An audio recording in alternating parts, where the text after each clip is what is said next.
应渊帝君，之前的事是我有眼不识泰山，我哪知道这颜淡小仙子竟然是您宫中的仙士。无妨。没想到颜淡小仙子仙灵上清，写的竟是创世之战。四位帝君忠勇无双，天庭上下理应多多学习。帝君一番苦心，小仙着实钦佩。是他写的《创世之战》。是啊，颜淡仙子不仅美貌出众，而且才华横溢，比例深厚。可惜吧。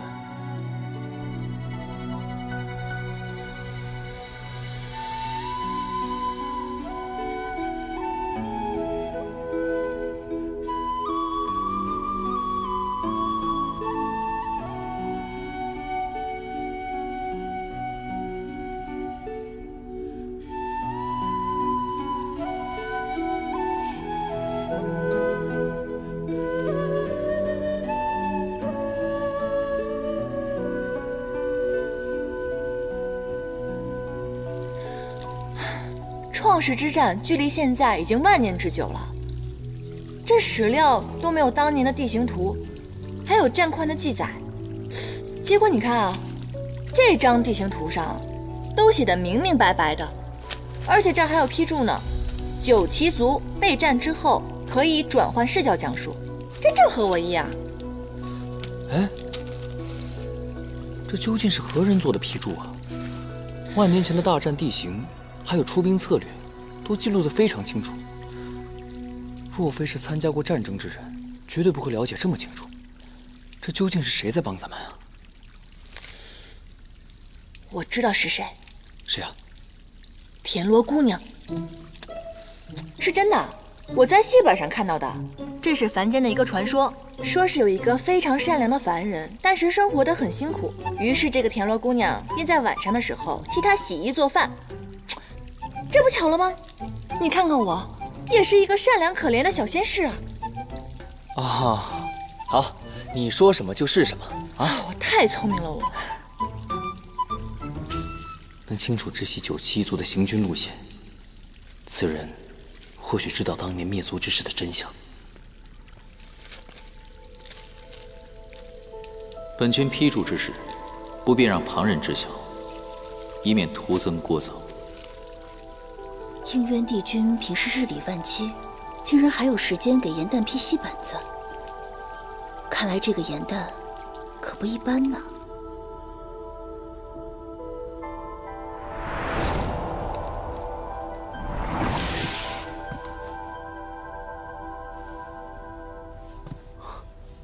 哇，如此华贵的宫殿，怎么说也该是位居上仙吧？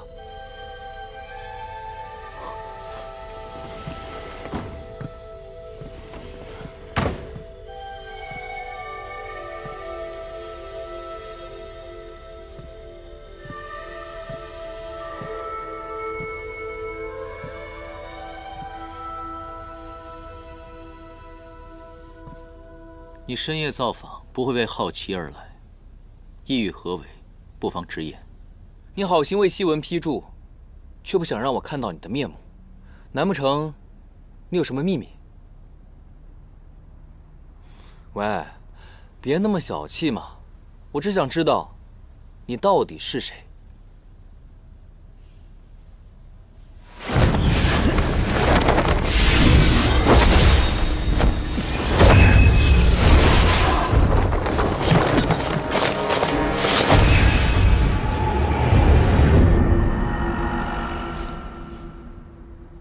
？9旗遗孤，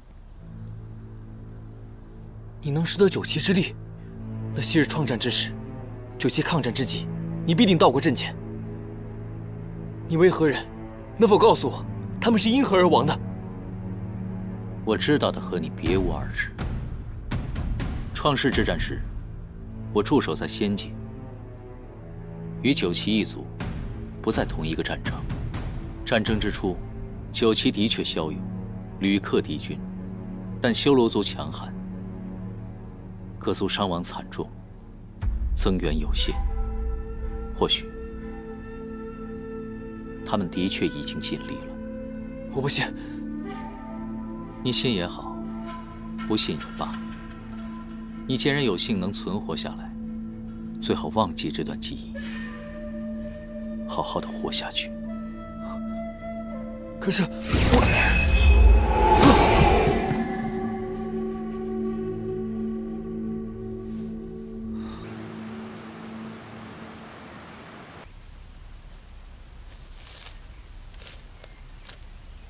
应渊帝君看着满是废墟与尸骸的海边，发现一只乌龟从尸骸中爬出。应渊帝君微微一笑，施出仙法，将乌龟翻转了过来。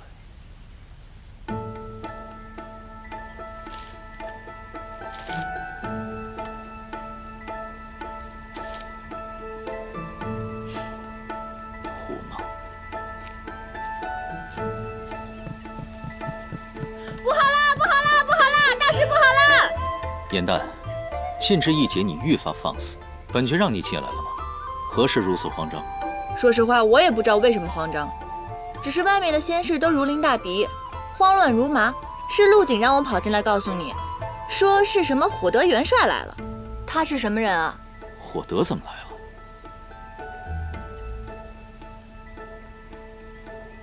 帮我！啊？还有谁？应渊小儿，给我出来！昔日亲口承诺，只要是本帅打赢了，便将自铸的兵书双手奉上。上次平乱，本帅发挥失常，略输一筹。今日重新比过，大丈夫言而有信。谁要是躲在屋子里装聋作哑，谁就是胆小怕事的懦夫。老元帅，今年已经比了10次了，每次比武，偃虚天宫都被打成废墟。再来一次，仙界可真拨不出经费了。何况帝君近日政务繁忙，少跟我摆帝君的架子。想当初本帅和帝尊驰骋四海的时候，他还连剑都舞不动呢。应元君，应元君，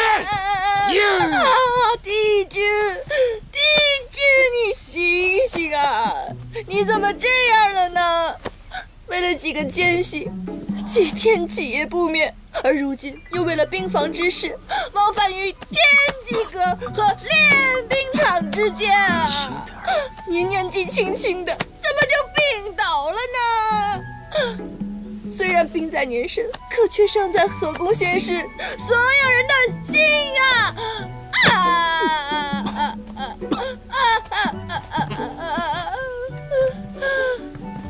醒醒，醒醒！火德元帅，元帅，许久不见，风采依旧啊。只是本君抱病在身，无法起身相迎。应元君向来仙体健壮，怎么那么巧突然病了？回火德元帅，天一说是操劳过度，又邪风入体，若不好好休养的话，恐怕要伤到元神了。何时能好啊？10天半个月。那是不可能的。天一说了，操劳、体虚、易累，伤及根本，这一切10天半个月是不可能好的，最起码要1年半载。应元君何时身边多了一个这么聪明忠心的小仙士，口舌还如此伶俐呀？这是新来的小仙，行事比较鲁莽，望元帅不要见怪。既然应元君身体抱恙，看来比武之事暂且只能放一放。谢元帅，待本君好了之后，必登门赴约。哼！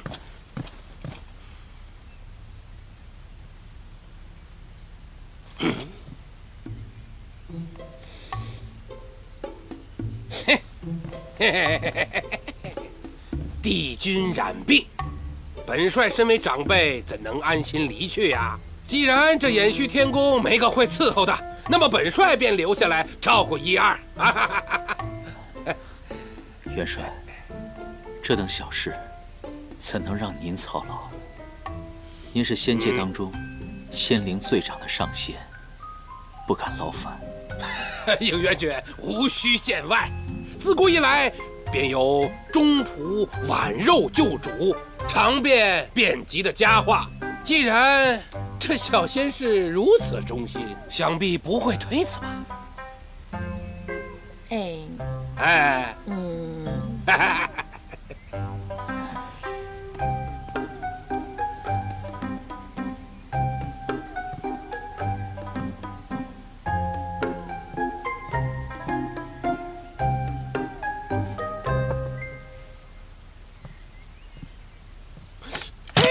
应元君身体如此虚弱，饮食之事怎能自己劳神？你喂，哦，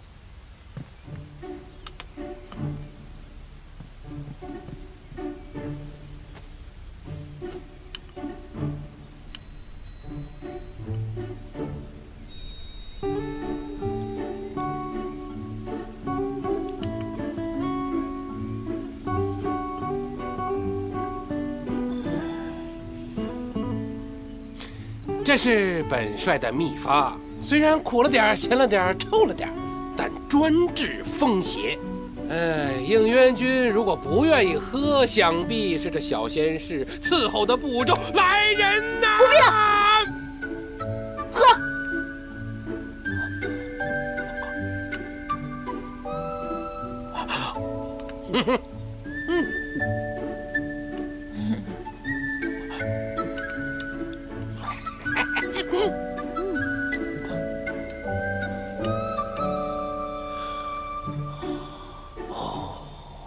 身弱体虚之人不能荤腥，如此美味的灵鸡腿，只能是本帅代为享用了。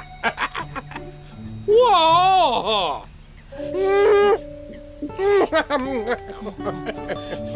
哦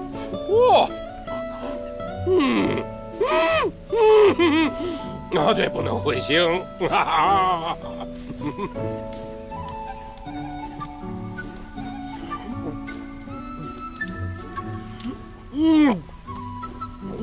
这可是小仙士亲手烧的暖炉，应元君如果不接，恐怕嫌这小仙士伺候的不周啊！来人，接。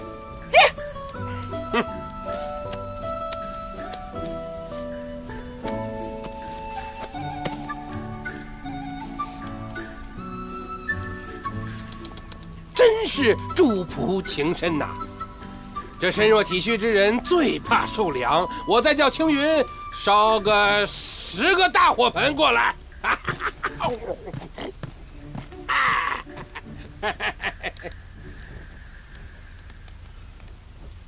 帝君，你还好吧？你觉得呢？哦。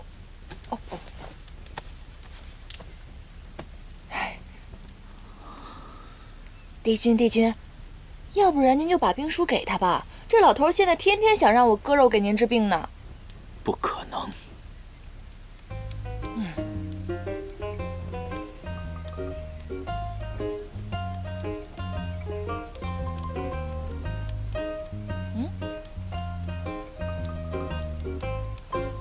饿了。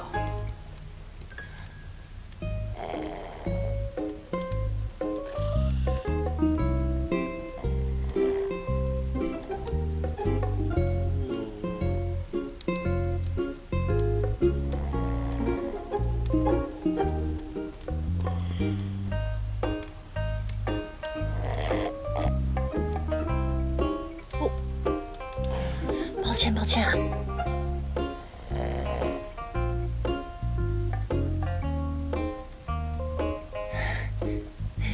你倒真是个中仆，演技不错啊。伺候不周，致使帝君染病，罪其一；言行失礼，唐突本帅，罪其二；明知帝君身染重病，暗为有幸之物，罪其三。依照天条，应元君，天条你最熟悉，该怎么罚呀？逐出偃虚天宫，回悬心崖喂鱼。喂鱼？如若汇报天法处，最起码天星台80雷霆鞭，费半数修为。哇，你这个老头心肠怎么这么歹毒啊？就冲你这句话，再加20鞭。哦，够了。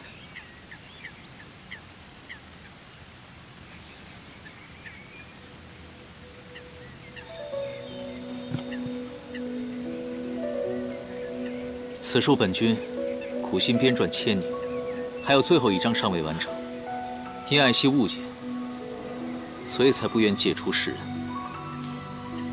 元帅与我比武数十次，想必是求学若渴。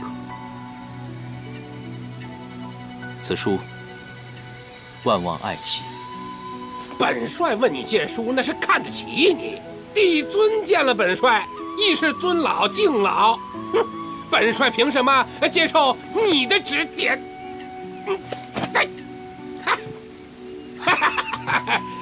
？6届第一的应元军不过如此。今天我火德元帅赢了。还火德元帅，我看就是一只花公鸡。帝君，他对你的兵法兵书根本就没有兴趣。他之所以这么费尽心思的想得到这本书，就是想向众仙证明他比你强。他这么肆意践踏你的心血，你能咽得下这口气吗？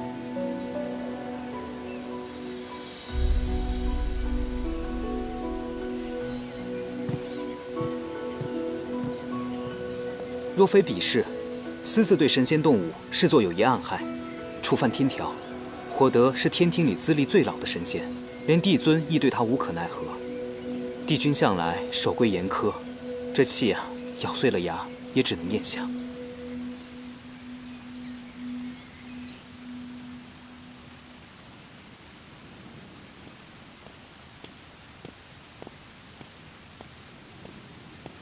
帝君，这是要去哪儿啊？你这深更半夜的不去排戏，在这里晃什么呢？哦，那你帝君深更半夜的，这是要去哪儿啊？好吧，用我小人之心夺一下你君子之腹，我掐指这么一算，你是要去火德元帅宫里挟私报复吧？哼，没说话。看来我是猜对了。哎，堂堂的君子啊，这骨子里跟我一样是个小人，却不敢承认。当君子有好名声、好前途、好人缘，可唯一不好的就是受了气还得挤出笑脸。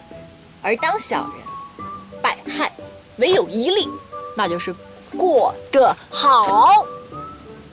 帝君意下如何？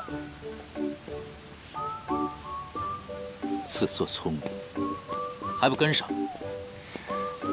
刺激！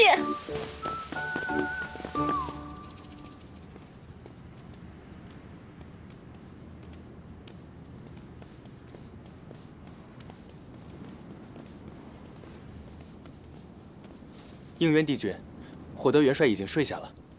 那就让他醒醒。应元帝君，此事不妥吧？这有何不妥？我们偃虚天宫新制的灵鸡腿，正好想请老元帅尝尝鲜呢。应元帝君，应元帝君，元帅他只是发糊涂了，得罪了您，您大人有大量，别往心里去啊。他只是个老小孩罢了。应元帝君，帝君，应元帝君，应元帝君。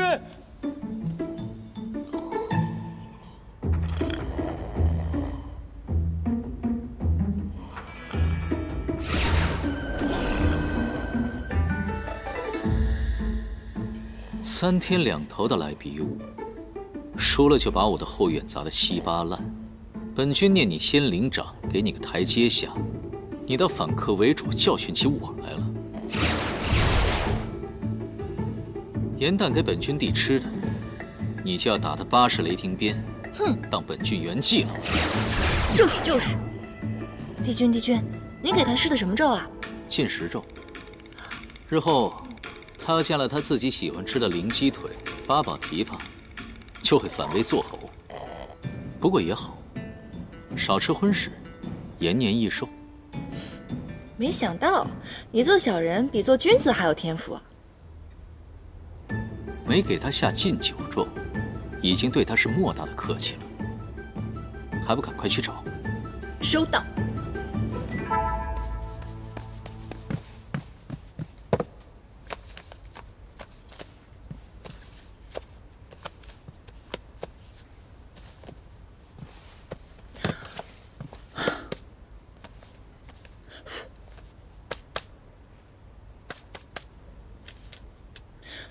这不是番规军和我一起破的玲珑棋局吗？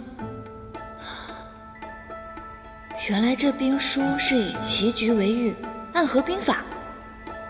不对，这兵书毁了，那我这些天吃的苦不就白吃了吗？找到了。那就走吧。等一下。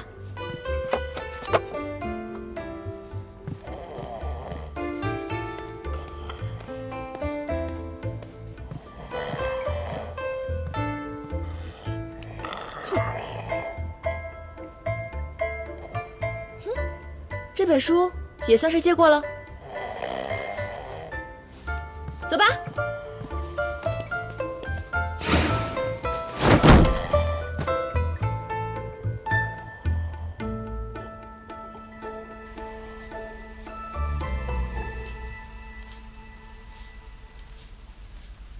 千载的光阴，6界之外，本君唯有的这一点点小小的喜好，都不能保全吗？我不敢拍胸脯说我一定可以，但我可以勉力一试。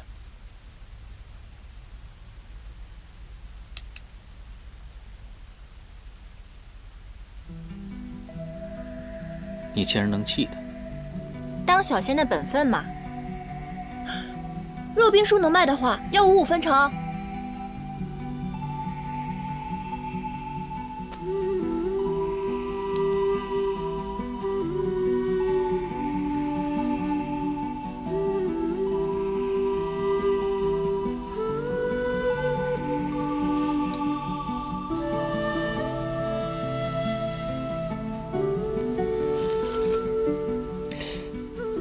奇怪，我明明将与你下过所有的棋局都已经记下，那这一局是？这就是未完结的最后一章，无论何解都为何棋，乃4界循环。若以兵法论视为拉锯战，这些年踏遍6界，寻访仙界凡间无数棋圣，终不得其解。你若了我遗憾，本君圆你一个心愿。真的？让我离开延续天宫也是可以的。凡本君力所能及的，不违天条，不伤他人皆可。不过，你可别高兴得太早。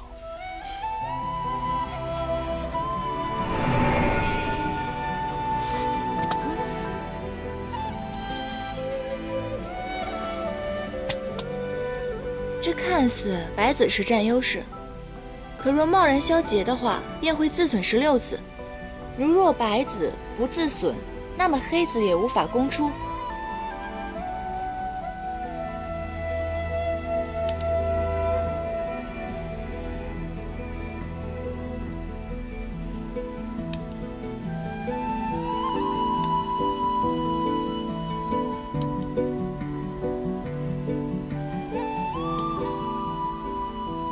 和棋，重来。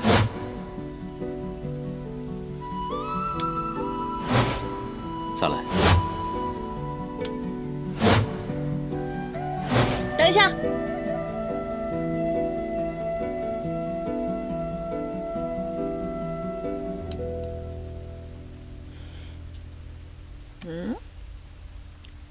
一子半指茶，白棋胜了。我赢了。本君说到做到。既然答应过你的事情，就让你回玄心崖。回玄心崖？刚才不是你自己说的吗？只要你力所能及的事情，你都能做到。还以为你的决心有多坚决呢。帝君的允诺也很值钱的。你可以多考虑几日。本君门下无徒，法器众多。我已经考虑好了。之前我陪你看过1次星星，你也陪我看1次星星吧。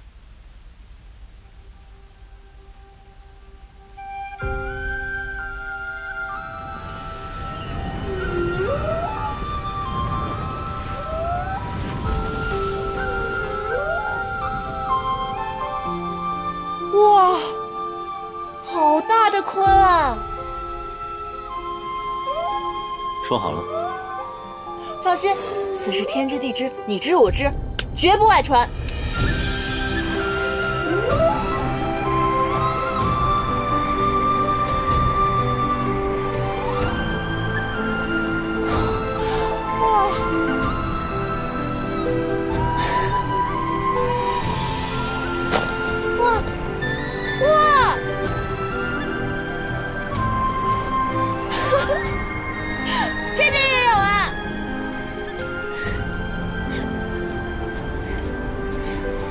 有了帝君的允诺，想要什么都唾手可得，你却用来换这个。你若勤勉修习，日后便可参加晋升贺典，也就不用这样偷偷摸摸的。我找对了靠山，一样可以看到美景啊，而且还是独一份的，这多划算。那你可要报警了。你要干嘛？你别乱来啊！现在可就由不得你了。你这小人，家属都不跟我说一声。手。谁想抱你啊？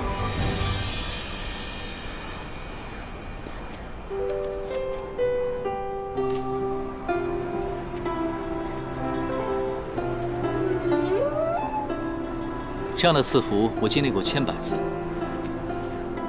直到今日，才知美景更胜银河。一点点仙力，就可以让人如此快乐。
给谁的？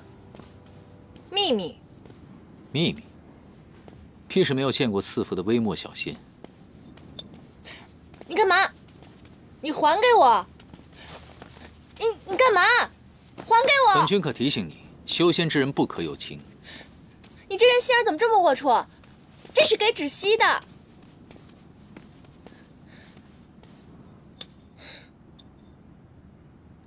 你们神仙可真是太奇怪了。天庭既然不让有情，那像那些去凡间历难的仙官，那帝尊肯定管不了他们了。等以后我下了凡，情劫本就是历难的一部分。知晓情爱之苦，放下执念，才能无欲无求，只求苍生。本君劝你，最好不要自讨苦吃。你动过情吗？自然没有。那你怎么知道是甜的还是苦的？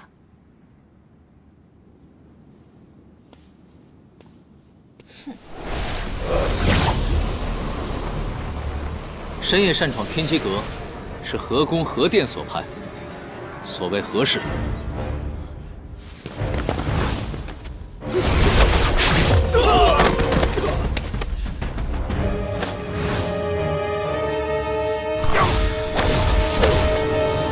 哇！他们自尽了。他们不会是魔族派来入侵的吧？不必担心，我自有安排。没吓着你吧？我没事儿。参见帝君。帝君料事如神。前日宫试被捕获的魔族奸细投诚招供，交出魔界兵防图的假消息，投诚是假，为我们除祸是真。人心难测，他们自然是心机。若要一一排查思玄所用无双镜画出的通道，彻查在仙界潜伏的内应，几日是查不出来的。他们既然选择自己动手，那定会清楚利落，永绝后患。各宫可还安稳？一切按帝君调度，叛军一与各宫奸细接触，便会被绞杀。各宫暂无动荡。这三人应该是来偷取魔界的兵防图。既然已经收网，那你们随本君去玉清宫上禀。是。桓清还在魔界巡查，吾界封赏魔界之由，让邪神玄香上仙界一趟，吾倒要看看，他是否真的没有反叛之意？此次魔界已派300叛军窃取兵房，图杀人灭口。贼子已尽数羁押，思玄以无双镜破解的结界已封。只是，天魔结界，乃是上世元尊冉青的元神所化，时间久远。若是魔界存心破之，迟早会找到新的破口，对吧？没错。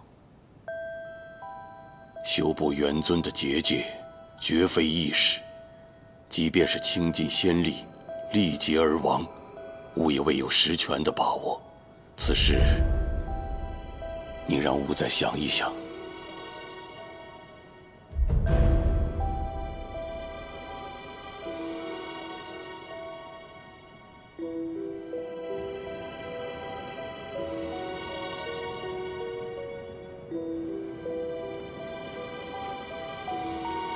结界之事解决之前，你将天兵天将调整至临战状态，一定要防患于未然，防止魔族的进攻。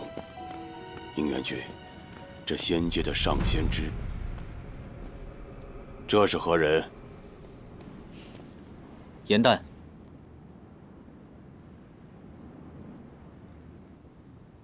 严旦。无知仙使。月星宫是让你打瞌睡的地方吗？见了帝尊还不行礼？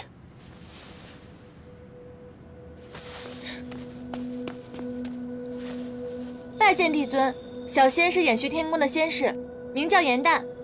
严旦，是你赐名的那株4叶汉丹？啊，是的，帝尊。他如今在衍虚天宫服侍，上次因抓捕魔族奸细有功。今日降服魔族奸细时，他意在侧，因而天兵将他带来了玉清宫，以备帝尊问话。严旦，处在这里做什么？还不回宫？哦，好的，好的。严旦祝帝尊一生平安，天寿未央。严旦告退。站住！你有功啊。为什么要急着走？吾要赏你。不过，此时到了仙界宵禁时分了吧？应元君出入天机阁是要处理兵事，你呢？一个低阶仙士，为什么要去天机阁？小仙。应元君，吾记得你的仙士甚少，只有青云和陆景吧？此女化为人身之时，你救过她一命，现在又在你的衍虚天宫伺候，倒是有些机缘。如此趣事，怎么不跟吾说一说？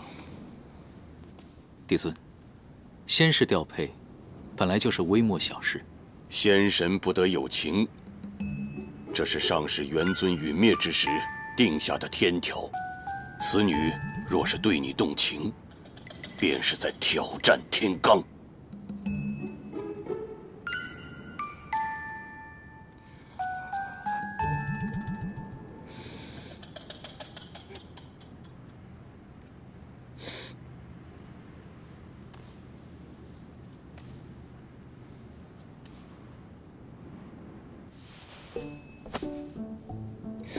帝尊，请您为小仙做主。为了应元帝君的清誉，请您将小仙逐出衍虚天宫，也算救小仙一命。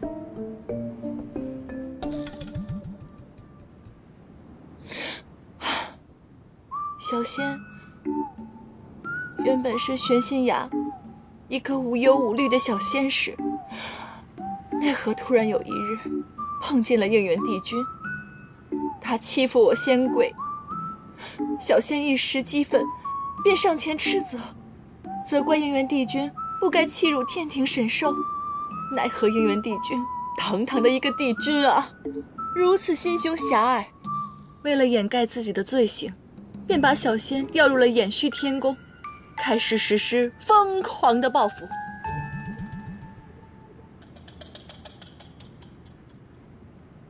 帝尊面前，你休得胡言。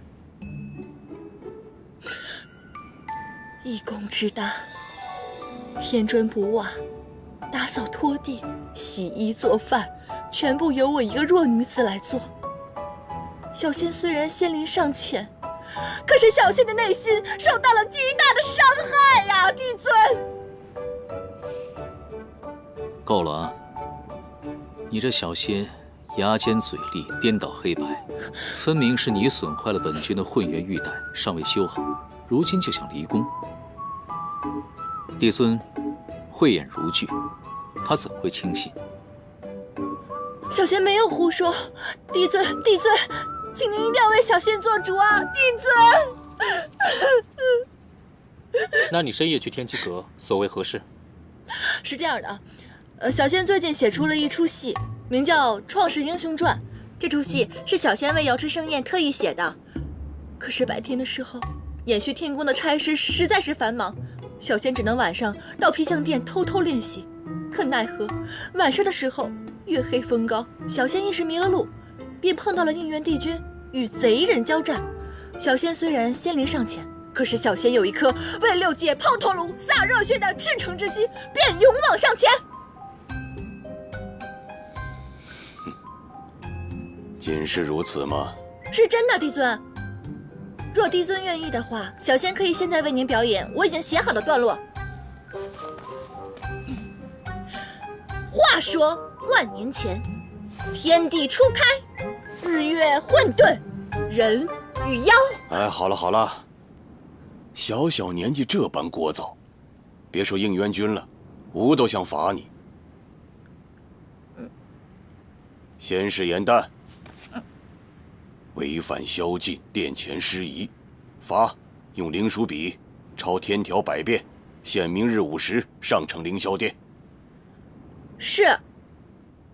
有错当罚，有功当赏，小仙一定会抄写天条天规的。那这仙器灵书笔是不是可以赠予小仙啊？应元君，勿忘了思玄的前车之鉴和天条的情戒。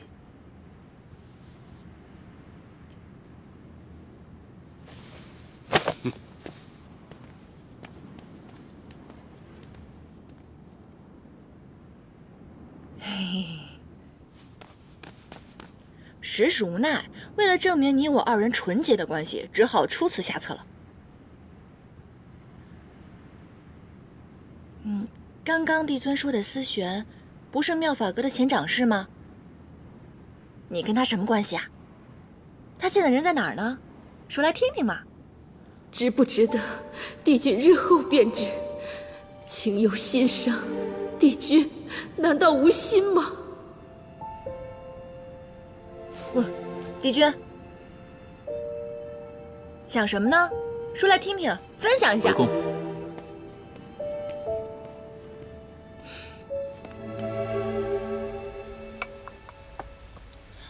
灵书笔，一听到这个名字就知道是个很厉害的法宝，没有想到只是抄抄天条就能得到如此厉害的法宝，真是赚着了。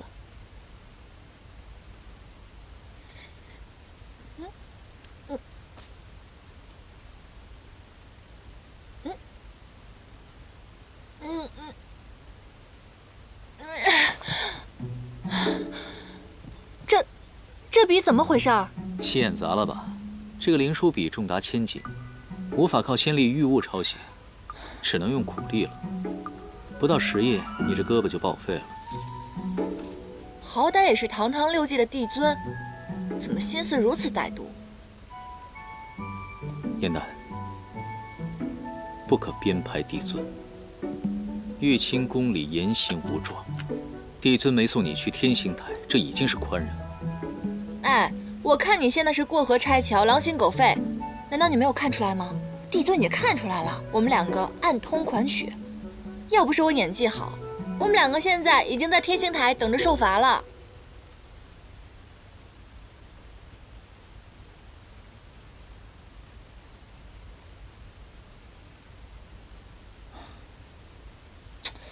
你这个人从玉清宫回来以后就神神秘秘、心事重重的，难道不会被帝尊说中了吧？你犯了情戒。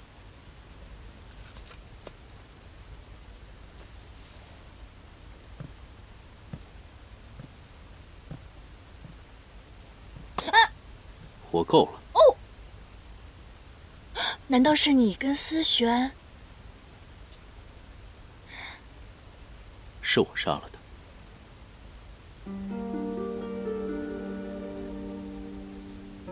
你为什么？